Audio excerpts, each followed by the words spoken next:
हर किसी का मन करता है कि दिवाली अपने परिवार के लोगों के बीच में मनाए। मेरा भी मन करता है कि मैं दिवाली मेरे परिवारजनों के बीच में मनाऊं, और इसीलिए हर दिवाली मैं मेरे परिवारजनों के बीच मनाने के लिए आता हूं, क्योंकि आप मेरे परिवारजन हैं, मैं आपका परिवार का साथी हूं। तो मैं यहां प्रधानमंत्री के रूप में नहीं आया हूं, मैं आपके परिवार के एक सदस्य के रूप में आया हूं। आप सभी के बीच आना, जो भाव अपने परिवार के बीच जाकर के होता है, वही भाव मेरे मन में होता है। और जब से मैं इस संवैधानिक जिम्मेवारी को संभाल रहा हूं, आज उसको 20 साल से भी अधिक समय हो गया। बहुत लंबे अरसे तक मुझे देशवासियों ने इस प्रकार की सेवा का मौका दिया। पहले गुजरात वालों ने दिया, अब देशवासियों ने दिया। लेकिन मैंने हर दिवाली सीमा पर तैनात आप मेरे परिवारजनों के बीच बिताई है। आज मैं फिर आपके बीच आया हूं, आपसे एक नई ऊर्जा लेकर के जाऊंगा, नया उमंग लेकर के जाऊंगा, नया विश्वास लेकर के जाऊंगा। लेकिन मैं अकेला नहीं आया हूं, मैं मेरे साथ 130 करोड़ देशवासियों के आशीर्वाद आपको लेकर के आया हूं। ढेर सारा आशीर्वाद लेकर के आया हूं आपके लिए। आज शाम को दिवाली पर एक दिया आपकी वीरता को, आपके शौर्य को, आपके पराक्रम को, आपकी त्याग और तपस्या के नाम पर, और जो लोग देश की रक्षा में जुटे हुए हैं, ऐसे आप सबके लिए हिंदुस्तान का हर नागरिक वो दिए की ज्योत के साथ आपको अनेक अनेक शुभकामनाएं भी देता रहेगा। और आज तो मुझे पक्का विश्वास है कि आप घर पर बात करेंगे, हो सका तो फोटो भी भेज देंगे, और मुझे पक्का विश्वास आप कहेंगे हाँ यार इस बार तो दिवाली कुछ और थी, कहेंगे ना। देखिए आप रिलैक्स हो जाइए, आप कोई आपको देखते नहीं है, आप चिंता मत कीजिए।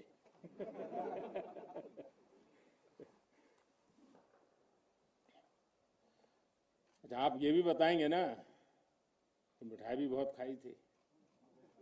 नहीं बताएंगे तो बोलो ना। साथियों, आज मेरे सामने देश के जो वीर हैं, देश की जो वीर बेटियां हैं, वो भारत मां की ऐसी सेवा कर रहे हैं जिसका सौभाग्य हर किसी को नहीं मिलता है। किसी किसी को ही मिलता है जो सौभाग्य आपको मिला है। मैं देख रहा हूं, मैं महसूस कर रहा हूं, आपके चेहरे के उन मजबूत भावों को मैं देख रहा हूं। आप संकल्पों से भरे हुए हैं, और यही आपके संकल्प, यही आपके पराक्रम की पराकाष्ठा करने की भावनाएं, चाहे हिमालय हो, रेगिस्तान हो, बर्फीली चोटियां हो, गहरे पानी हो, कहीं पर भी आप लोग मां भारती का एक जीता जागता सुरक्षा कवच है। आपके सीने में वो जज्बा है जो 130 करोड़ देशवासियों को भरोसा होता है, वो चैन की नींद सो सकते हैं। आपके सामर्थ्य से देश में शांति और सुरक्षा एक निश्चिंतता होती है। एक विश्वास होता है। आपके पराक्रम की वजह से हमारे पर्वों में प्रकाश फैलता है, खुशियां भर जाती हैं, हमारे पर्वों में चार चांद लग जाते हैं। अभी दीपावली के बाद गोवर्धन पूजा, फिर भैया दूज और छठ पर्व भी बिल्कुल गिनती के दिनों में सामने आ रहा है। आपके साथ ही मैं सभी देशवासियों को नौशेरा की इस वीर वसुंधरा से इन सभी पर्वों के लिए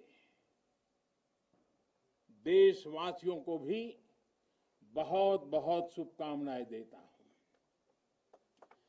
देश के अन्य हिस्सों में बड़ी संख्या में लोग आज दिवाली का जब दूसरा दिन होता है तो नववर्ष की भी शुरुआत करते हैं, और हमारे यहाँ तो हिसाब किताब भी दिवाली से पूरा होता है और दिवाली के दूसरे दिन से शुरू होता है। खास करके गुजरात में कल नया साल होता है। तो मैं आज नौशेरा की इस वीर भूमि से गुजरात के लोगों को भी और जहां जहां नववर्ष मनाते हैं उन सबको भी अनेक अनेक मंगल कामनाएं उनके लिए देता हूं। साथियों, जब मैं यहां नौशेरा की पवित्र भूमि पर उतरा, यहां की मिट्टी का स्पर्श किया, तो एक अलग ही भावना, एक अलग ही रोमांच से मेरा मन भर गया। यहां का इतिहास भारतीय सेना की वीरता का जयघोष करता है। हर चोटी से उस जयघोष सुनाई देता है। यहां का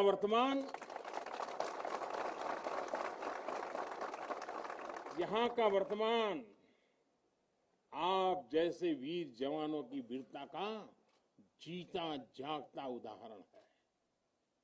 वीरता का जिंदा सबूत मेरे सामने मौजूद है। नौशेरा ने हर युद्ध का, हर छद्म का, हर षड्यंत्र का माकूल जवाब देकर कश्मीर और श्रीनगर के प्रहरी का काम किया है। आजादी के तुरंत बाद ही दुश्मनों ने इस पर नजर घड़ा करके रखी हुई थी। नौशेरा पर हमला हुआ, दुश्मनों ने ऊंचाई पर बैठकर इस पर कब्जा जमाने की कोशिश की, और अभी जो मुझे पूरा वृत्त वीडियो समेत सारी चीजें मुझे देखना समझने का मौका मिला, और मुझे खुशी है कि नौशेरा के जाबाजों के शौर्य के सामने सारी साजिशें धरी की धरी रह गई। दोस्तों, भारत माता की जय! भारत माता की जय! भारत माता की जय! भारतीय सेना की ताकत क्या होती है,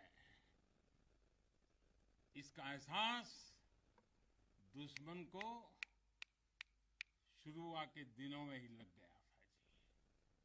मैं नमन करता हूं नौशेरा के शेर ब्रिगेडियर मोहम्मद उस्मान को, नायक जदुनाथ सिंह जी को, जिन्होंने देश की रक्षा के लिए अपना सर्वोच्च बलिदान दिया। मैं प्रणाम करता हूं लेफ्टिनेंट आर राणे को, जिन्होंने भारतीय सेना की जीत का रास्ता प्रशस्त किया था। ऐसे कितने ही वीरों ने नौशेरा की इस धरती पर गर्व की गाथाएं लिखी,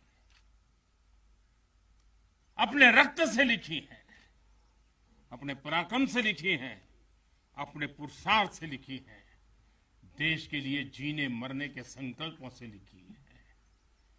अभी मुझे ये मेरा सौभाग्य था कि दिवाली के इस पवित्र त्योहार पर मुझे आज दो ऐसे महापुरुषों के आशीर्वाद प्राप्त करने का सौभाग्य मिला। मेरे जीवन में एक प्रकार से अनमोल विरासत है। मुझे आशीर्वाद मिले श्री बलदेव सिंह और श्री बसंत सिंह जी, ये दोनों महापुरुष बाल्यकाल में मां भारती की रक्षा के लिए फौज के साथ कंधे से कंधा मिलाकर के साधनों के अभाव के बीच भी, और जब मैं आज सुन रहा था उनको, वही जज्बा था जी, वही मिजाज था, और वर्णन ऐसे कर रहे थे जैसे आज ही अभी से लड़ाई का मैदान से आए हैं, ऐसा वर्णन कर रहे थे। आजादी के बाद हुए युद्ध में ऐसे अनेकों स्थानीय किशोरों ने ब्रिगेडियर मोहम्मद उस्मान के मार्गदर्शन से बाल सैनिक की भूमिका निभाई थी। उन्होंने अपने जीवन की परवाह न करते हुए उतनी कम उम्र में देश की सेना के साथ कंधे से कंधा मिलाकर के काम किया था, सेना की मदद की थी। नौशेरा के शौर्य का यह सिलसिला तब से जो शुरू हुआ, न कभी रुका है न कभी झुका है। यही तो नौशेरा है।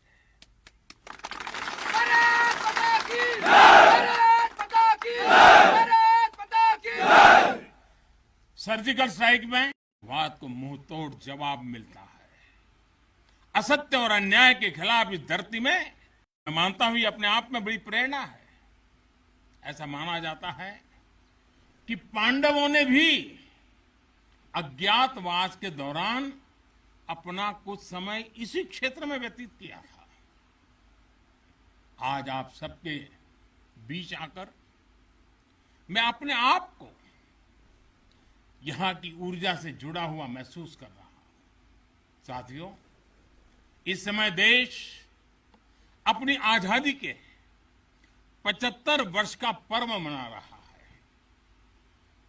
आजादी का अमृत महोत्सव गुलामी के लंबे कालखंड में असंख्य बलिदान देकर हमने ये आजादी हासिल की है।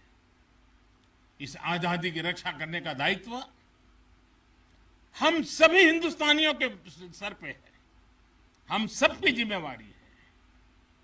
आजादी के अमृत काल में हमारे सामने नए लक्ष्य हैं, नए संकल्प हैं, नई चुनौतियां भी हैं। ऐसे महत्वपूर्ण कालखंड में आज का भारत अपनी शक्तियों को लेकर भी सजग है और अपने संसाधनों को लेकर भी। दुर्भाग्य से पहले हमारे देश में सेना से जुड़े संसाधनों के लिए ये मान लिया गया था कि हमें जो कुछ भी मिलेगा विदेशों से ही मिलेगा। हमें टेक्नोलॉजी के मामले में झुकना पड़ता था, ज्यादा पैसे खर्च करने पड़ते थे। नए हथियार, नए उपकरण खरीदने होते थे तो प्रक्रिया सालों साल चलती रहती थी। यानी एक अफसर फाइल शुरू करें, वो रिटायर हो जाए, तब तक भी चीज नहीं पहुंचती थी। ऐसा ही कालखंड था। नतीजा ये कि जरूरत के समय हथियार फिर आपाधापी में खरीदे जाते थे। यहां तक कि स्पेयर पार्ट्स के लिए भी हम दूसरे देशों पर निर्भर रहते थे। साथियों, डिफेंस सेक्टर में आत्मनिर्भरता का संकल्प उन पुरानी स्थितियों को बदलने का एक सशक्त मार्ग है। देश के रक्षा खर्च के लिए जो बजट होता है, अब उसका करीब 65% देश के भीतर ही खरीदी पर खर्च हो रहा है। हमारे देश ये सब कर सकता है, करके दिखाया है। एक अभूतपूर्व कदम उठाते हुए अब भारत ने ये भी तय किया है कि 200 से ज्यादा साजो सामान और उपकरण अब देश के भीतर ही खरीदे जाएंगे। आत्मनिर्भर भारत का यही तो संकल्प है। अगले कुछ महीनों में इसमें और सामान जुड़ने वाले हैं। देश को आत्मनिर्भर बनाने वाली ये पॉजिटिव लिस्ट और लंबी हो जाएगी। इससे देश का डिफेंस सेक्टर मजबूत होगा, नए नए हथियारों उपकरणों के निर्माण के लिए निवेश बढ़ेगा। साथियों, आज हमारे देश के भीतर अर्जुन टैंक बन रहे हैं, तेजस जैसे अत्याधुनिक लाइट कॉम्पैक्ट एयरक्राफ्ट बन रहे हैं। अभी विजयादशमी के दिन 7 नई डिफेंस कंपनियों को भी राष्ट्र को समर्पित किया गया है। हमारी जो ऑर्डिनेंस फैक्ट्रीज थी वो अब स्पेशलाइज्ड सेक्टर में आधुनिक रक्षा उपकरण बनाएगी। आज हमारा प्राइवेट सेक्टर भी राष्ट्र रक्षा के संकल्प का सारथी बन रहा है। हमारे कई नए डिफेंस स्टार्टअप्स आज अपना परचम लहरा रहे हैं। हमारे नौजवान 20, 22, 25 साल के नौजवान क्या क्या चीजें लेकर के आ रहे हैं, गर्व होता है।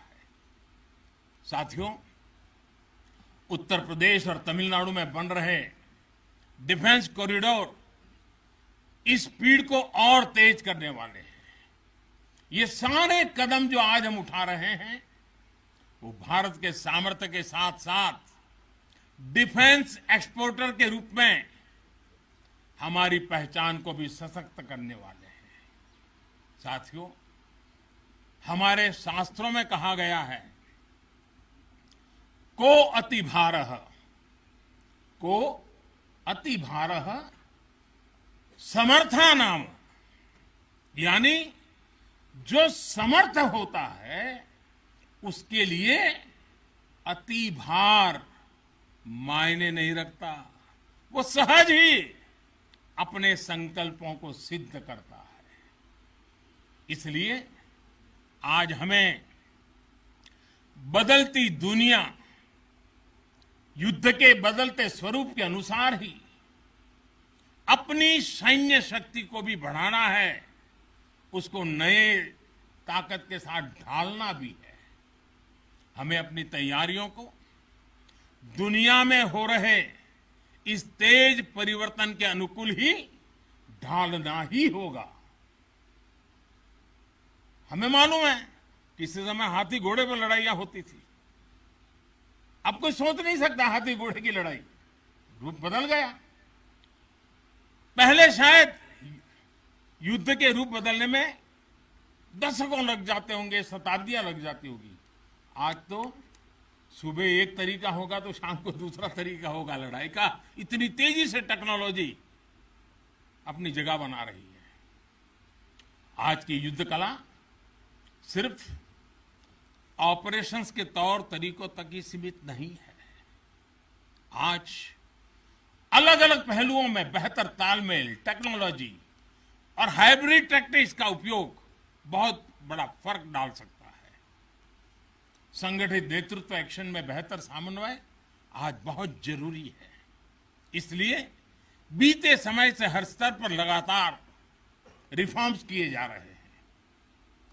चीफ ऑफ डिफेंस स्टाफ की नियुक्ति हो या डिपार्टमेंट ऑफ मिलिट्री अफेयर्स का गठन, ये हमारी सैन्य शक्ति को बदलते समय के साथ कदम ताल करने में अहम रोल निभा रहे हैं।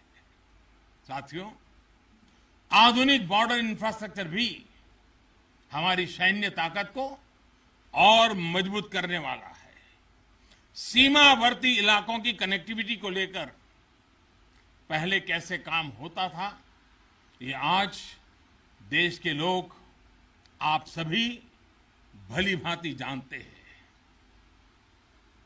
अब आज लद्दाख से लेकर के अरुणाचल प्रदेश तक, जैसलमेर से लेकर के अंडमान निकोबार द्वीप तक, हमारे बॉर्डर एरियाज में, हमारे समुद्री तट पर जहां सामान्य कनेक्टिविटी भी नहीं होती थी, वहां आधुनिक रोड, बड़े बड़े टनल्स, पूल और ऑप्टिकल फाइबर जैसे नेटवर्क बिछाए जा रहे हैं। इससे हमारी डिप्लॉयमेंट कैपेबिलिटी में तो भूतपूर्व सुधार हुआ ही है। सैनिकों को भी अब बहुत अधिक सुविधा हो रही है। साथियों, नारी शक्ति को नए और समर्थ भारत की शक्ति बनाने का गंभीर प्रयास बीते 7 सालों में हर सेक्टर में किया जा रहा है। देश की रक्षा के क्षेत्र में भी भारत की बेटियों की भागीदारी अब नई बुलंदी की तरफ बढ़ रही है। नेवी और एयरफोर्स में अग्रिम मोर्चों पर तैनाती के बाद अब आर्मी में भी महिलाओं की भूमिका का विस्तार हो रहा है।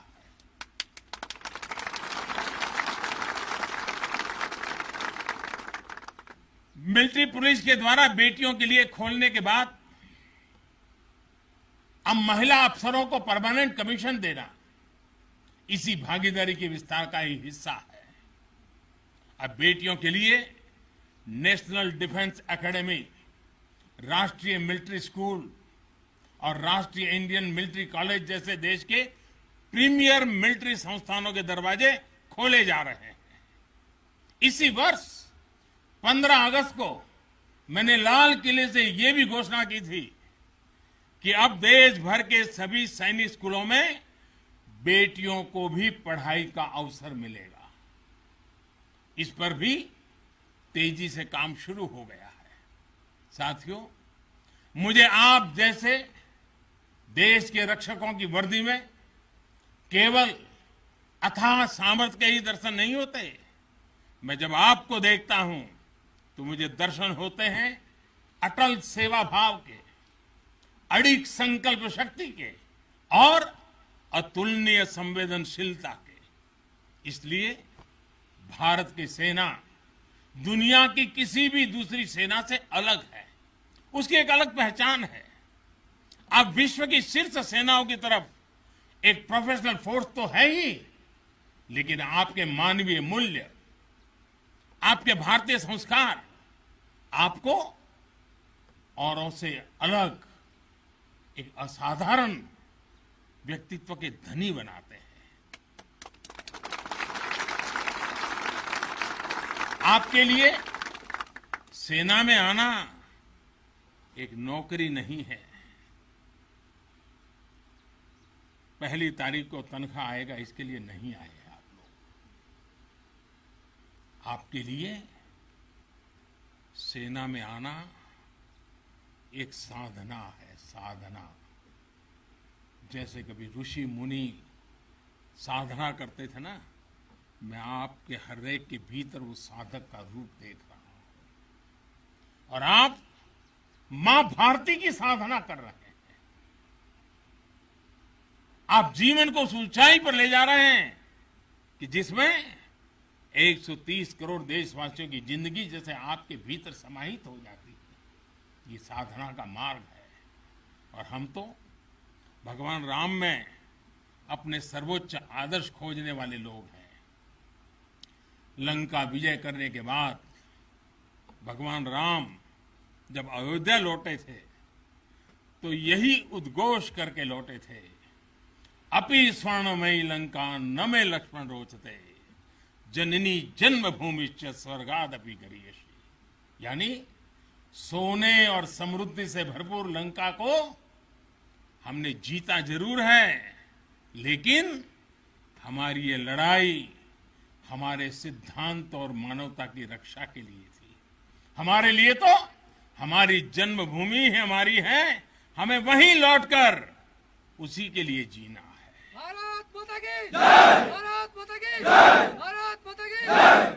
और इसलिए जब प्रभु राम लौटकर आए तो पूरी अयोध्या ने उनका स्वागत एक मां के रूप में किया। अयोध्या के हर नर नारी ने, यहां तक कि पूरे भारतवर्ष ने दिवाली का आयोजन कर दिया। यही भाव हमें औरों से अलग बनाता है। हमारी यही उदात्त भावना हमें मानवीय मूल्यों के उस अमर शिखर पर विराजमान करती है जो समय के कोलाहल में, सभ्यताओं के हलचल में भी अड़िग रहती है।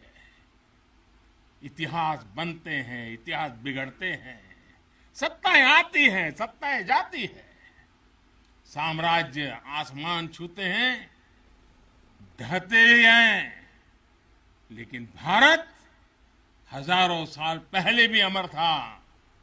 भारत आज भी अमर है और हजारों साल बाद भी अमर रहेगा। भारत माता की जय!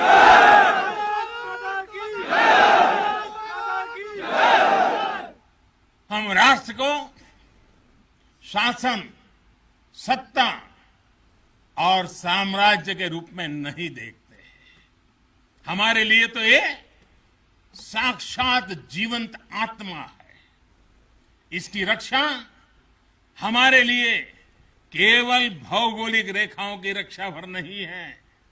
हमारे लिए राष्ट्र रक्षा का अर्थ है इस राष्ट्रीय जीवंतता की रक्षा, राष्ट्रीय एकता की रक्षा और राष्ट्रीय अखंडता की रक्षा। इसलिए हमारी सेनाओं में आकाश छूता शौर्य है तो उनके दिलों में मानवता और करुणा का सागर भी है। इसलिए हमारी सेनाएं केवल सीमाओं पर ही पराक्रम नहीं दिखाती। जब देश को जरूरत पड़ती है तो आप सब आपदा, विपदा, बीमारी, महामारी से देशवासियों की हिफाजत के लिए मैदान में उतर आते हैं। जहां कोई नहीं पहुंचे वहां भारत की सेनाएं पहुंचे। ये आज देश का एक अटूट विश्वास बन गया है। हर हिंदुस्तानी के मन में से ये भाव अपने आप प्रकट होता है। ये आ गए ना, अरे चिंता नहीं, अब हो गया। ये छोटी चीज नहीं। आप देश की अखंडता और सार्वभौमिकता के प्रहरी हैं। एक भारत श्रेष्ठ भारत के संकल्प के प्रहरी हैं। मुझे पूरा भरोसा है कि आपके शौर्य की प्रेरणा से हम अपने भारत को शीर्ष ऊंचाइयों तक लेकर जाएंगे। साथियों, दीपावली की आपको भी शुभकामना है, आपके परिवारजनों को शुभकामना है और आप जैसे वीर बेटे बेटियों को जन्म देने वाली उन माताओं को भी मेरे प्रणाम है। भारत माता की जय! भारत माता की जय! भारत माता की जय! मैं फिर एक बार आप सबको दीपावली की अनेक अनेक शुभकामनाएं देता हूं। मेरे साथ पूरी ताकत से बोलिए, भारत माता की जय! भारत माता की जय! भारत